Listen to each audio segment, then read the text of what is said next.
we want to focus on the couples that I performed their wedding ceremonies for, and their journey in this house. And today it's going to be the Matos. And one of the things about the Matos marriage and her journey and his journey now in the house is that I want it to be an encouragement for all of the unmarried women. And, Sister Matos got married to the good brother Minister Matos at the right age. But it says that never give up. Keep waiting on the Lord. And look what the Lord brought her. Same thing with 12. I don't start calling women's ages. I don't want to, y'all throw me out the pulpit before I can get started here today. But I do want to say that I named her, she was named Juliet down in Trinidad. That's what they named her down there. I can't imagine why. Anyway, I called her Obedience after she'd been in the ministry for quite some time. And I'm so delighted to report that she not only has the Matos name in terms of a name change, but she now has another name that women all around the world enjoy, and that name is Mama. Her older daughter called her mama desperately, I think it was yesterday or the day before. And Elizabeth told me about it and how powerful it was to hear her. And I'm sure for her to hear that sound, for someone to call you mama, not every woman gets that. And most women do, but a lot don't. And God has blessed her to have a daughter that calls her mama. Praise God. I was watching, and I don't always watch the security cameras. Sometimes they're on, sometimes I just happen to check. And Minister Matos, the daughters, they parked a car outside, and they were bringing the baby carriages in. They had a whole ton of food and swim things and all kinds of stuff they were bringing into the church. And Minister Matos picked up both of his daughters. No one was watching. He didn't know anyone was watching. Picked up both his daughters, put them on his arms, and carried them down the stairs. I said, what a great father that is. This is a beautiful and a blessed couple. The Matos are. And I want them to come up and just share a couple of things with us today. I had to cut their time back a bit, but and Minister Matos loves to preach. He loves to preach, he loves to talk.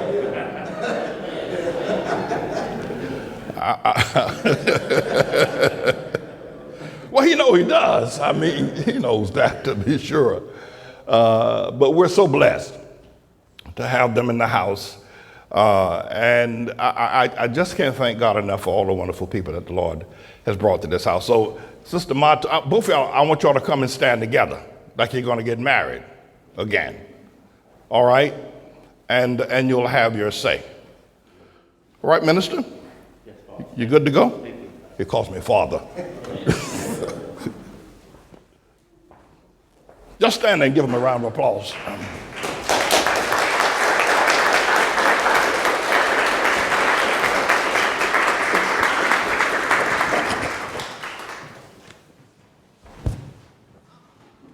Peace. And I promise not to inflict myself too much on your preaching. But I'm going to be very sincere. I believe deep in my heart that the Lord Jesus Christ is a great fisherman, because as he gave fish to the multitude in the desert, also we as human beings, especially men, we go around like fish, laying everywhere. But the Lord knows how to fish a good fish and bring him to the right place where he serves him. And I believe I'm a great fish that was caught by the Lord Jesus Christ that's the bait, and then served them on a plate to a great house, to a great Lord, man of God himself. I appreciate so much this congregation. Is amazing. Now, that's as much preaching as I want to do. Me and my wife, we met, like I said, I think it was bait. I was always jumping around from skirt to skirt. since I was a young man, but no discipline towards respecting women, knowing how to deal with a woman, knowing what the woman needs for you to be the right man, and for that I repent. But when I met my wife, I was by myself for quite a while, because eventually I said, you know what? I need to know whose Jose is. And through all these ordeals, drugs, abuse of women, and women, when you abuse them, they begin to forget about you. It's not that they're abusing you. It's that you abuse them so much that they want to forget about you. And that's the kind of situation that I was always into. I didn't respect them enough to say, this is my home. I thought it was my home. I want to smoke in my home. If I want to smoke marijuana in my home, it's my home. I work to smoke. I'm going to smoke in my home. If I want to drink, I want to drink. I'm going to drink in my home. You're not going to tell me what to do in my home. And this is one of the major issues that a lot of men out there still have. I thank God that I have the right teaching, which I tell you, not a word of a lie. When I came to this ministry, because she brought me here through the wisdom of Mother Manning, she said, no, bring him. Bring him, because she didn't want to bring me. I didn't disregarded that, because, she probably saw in me what I couldn't see in myself, I had no discipline. When I met her, I was doing martial art, but yet I had no discipline. I was still doing bad things, because that was regular in me. That was what, who I was.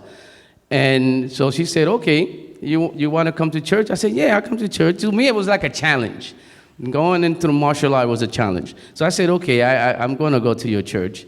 And one thing that clicked me when I came here, it was a presentation of pastor yelling out, righteous!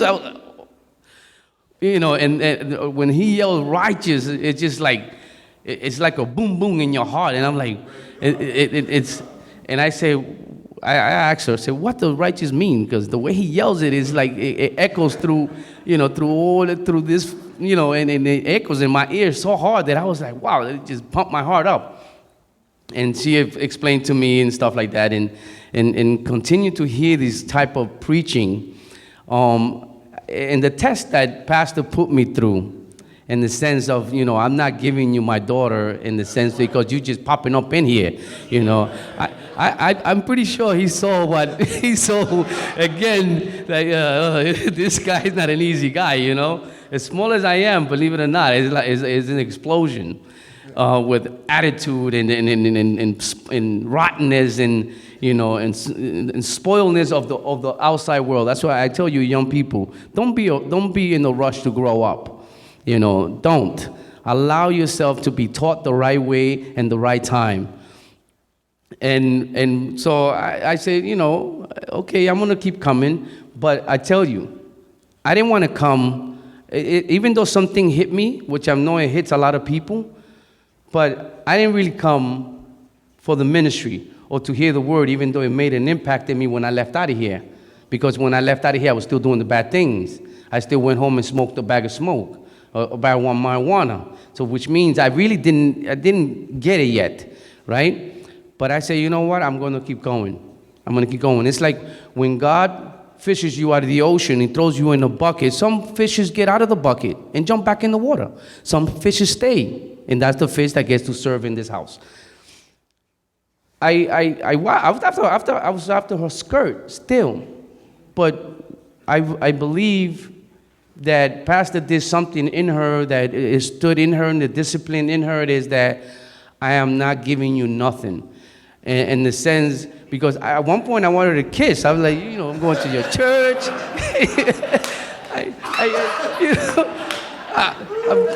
I remember Pastor put me to work in the roof and then gave me $500. Go take her out. I said, you already gave us permission.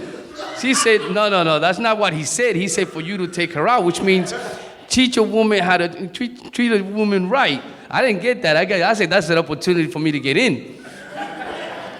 And I told you, I wanted to kiss. I wanted to kiss so bad. But young girls out there know that once that kiss happens, the interest is no longer within the congregation, within the ministry, within the teaching. That teaching goes somewhere else. So I respected that. I said, you know what, as much as I wanted it, I tell you, I went home walking sideways. At my age, that's torturing, you know? So, but I respected that. I respected that, and that's what got us to where we are now. You know, no matter what obstacles we come across, me and her, we have something that is very unique. The respect that Pastor had taught me towards women, and the teaching that she has received by the example of Mother Manning. Young people, this is what you have to understand. Once you give a man what he wants, he is no longer interested in completely in you. He's going to go somewhere else. He's going to be like that fish that's going to go and hit all the waters. You know, you have to pay attention to that. I am very proud to say that I'm glad that Pastor have taught me what he have taught me. Mother Manny have shown her the example that she needed to show her for her at that age.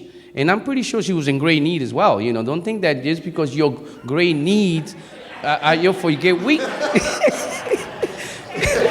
Don't get weak.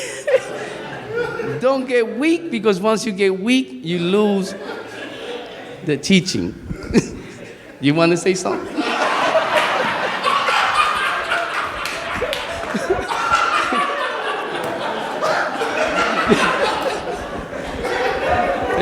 Peace, everyone. Okay, so I'm supposed to speak about my growth, because I've been here a lot longer than he has. I'm not going to be that funny. So I came here in 2001, July. I came on the 4th of July. And I remember the next day when I came outside, I thought to myself, it's so dirty, because I had read the 70 letters to ATLAH. And so I pictured in my mind this beautiful place with lawns and picket fences and all of this, and it would be so clean, you know, because, you know, men supposed to walk barefoot. So that's what I was expecting to find. And so when I came outside the next morning, I looked around and I said, wow, it's so dirty. There was garbage flying in the air, and it was like soot on the buildings. It was just a mess. And so I said, okay, so I guess in my mind I was visualizing like how the suburbs would be, not realizing that it's in the city. So I started working in the office in October of 2001, and later on I started going to New York restaurant school. I started out just trying to become like a pastry chef, and then I just started doing the whole program. Pastor Manning helped me out a lot with the tuition, because it was very expensive, and so he helped me in the beginning with the tuition and got me started. And I just want to say that he always does that. You know, he's always been helpful to the students. He always tries to help people. He helps the community. He has children in the school who can't pay, and you know, he's always tried to help to get people to, you know, educated. So when I came here, I really didn't feel comfortable, because I didn't know anyone. I didn't know the customs. I didn't know the way the people interacted with each other. It was just very strange to me. And I just didn't feel at home. And for a long time, I wanted to go back home. But I think that the Lord, I think he was like hindering me. And so I was thinking about it. And so like for all the time that I had thought about it, I couldn't do it. And then when I get like now, when I have the opportunity, I don't even want to anymore. So I was going to mention, Pastor Manning named me Obedience. And he said to me, if I can remember correctly, he said it was because every time he tells me something, I just say, okay. And I did that, and I still do it. And I just do whatever he wants. Like whatever he says, whatever I tell you to do, just go do it. And so I said, okay. And I used to work with ATLAH Superior for a long time. We were trying to do like a restaurant. And since I was going to restaurant school, it kind of fit in. And then eventually that got thrown sideways a little bit because like other things came up. And so one day, I want to say, I don't remember exactly when it was, he had an altar call, and he said, he had everybody come up and he said, ask the Lord for what you want. And I remember thinking to myself, I wanted a husband. And then I was standing there and he was still talking, right? And I was thinking to myself, that's not what you're supposed to. You're supposed to ask for something that's not carnal. You're supposed to ask for something more spiritual. So I was standing there thinking about what else could I ask for that, and then he finished talking. I don't even know what he said, because I was thinking to myself, what else could I ask for, But that's what I wanted. And so I remember Deborah told me that he said to her, write down what it is that you were looking for. And so I remember I wrote down I wanted somebody who's funny and somebody who's Hispanic. And that's exactly what I got, yeah. I remember that. But with a lot of luggage. So we met in 2014 through Taekwondo, and we got married almost in August 2015. He didn't tell the story about that guy, which is good, I'm glad.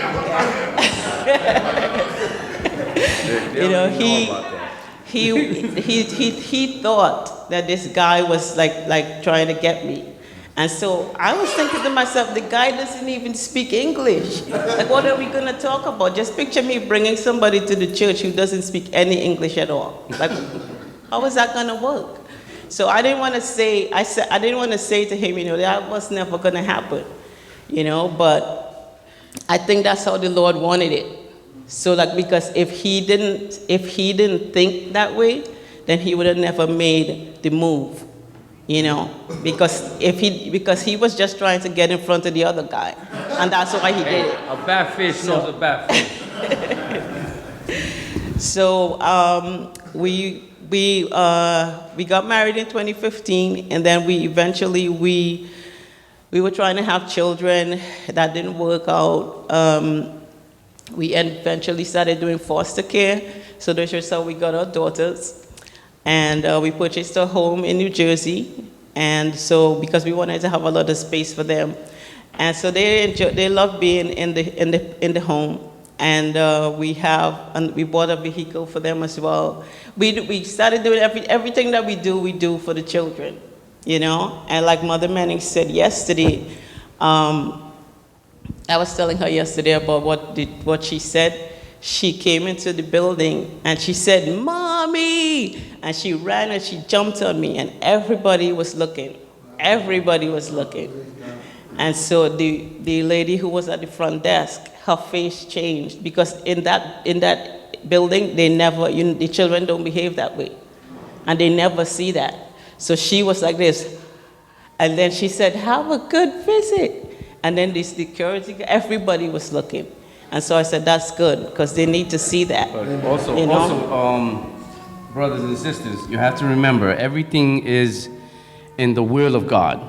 Because even the counseling of, when Pastor came up with Psalm 1, I was like, wow. Because you have to be very careful in what counseling you get into with people.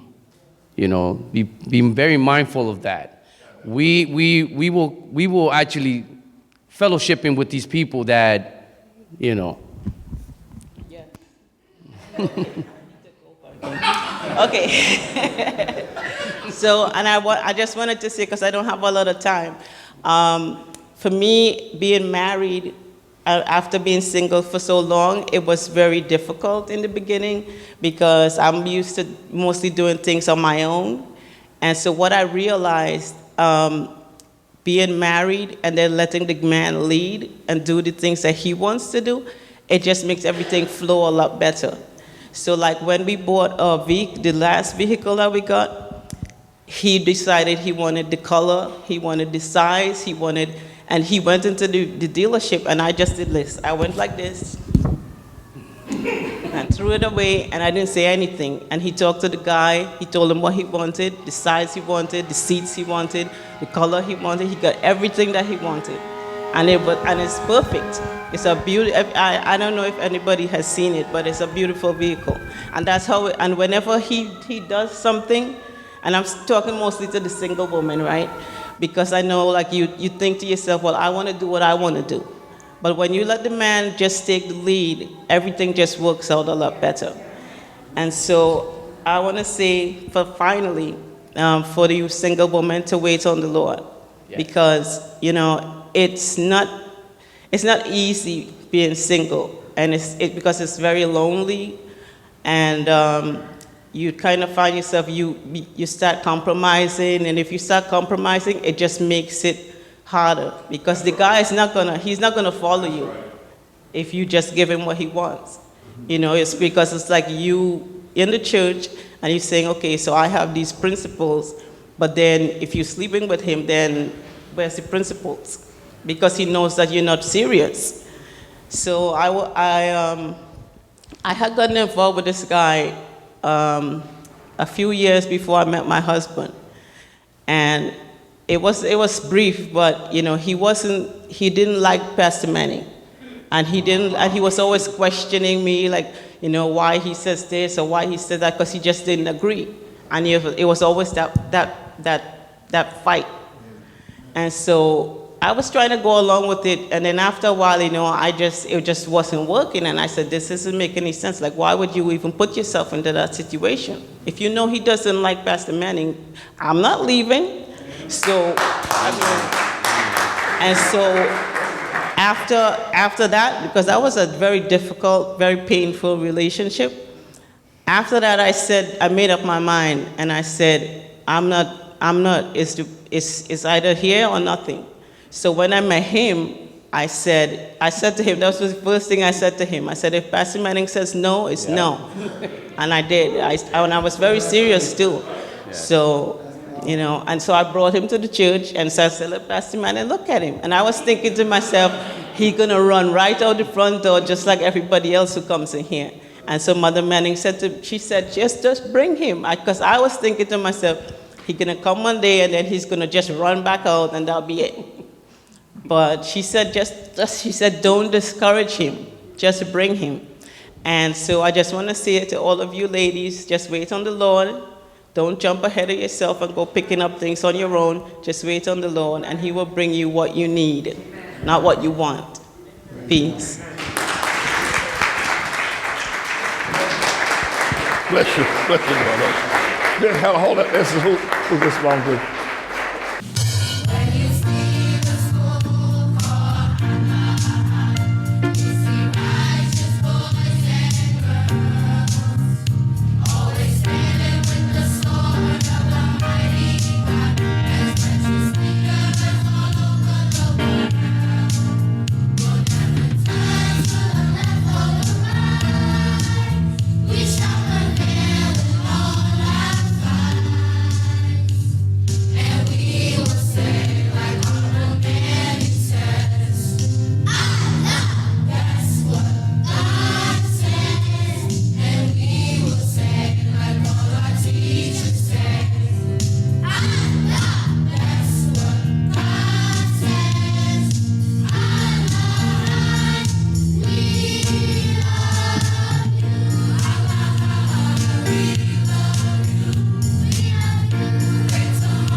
deliver.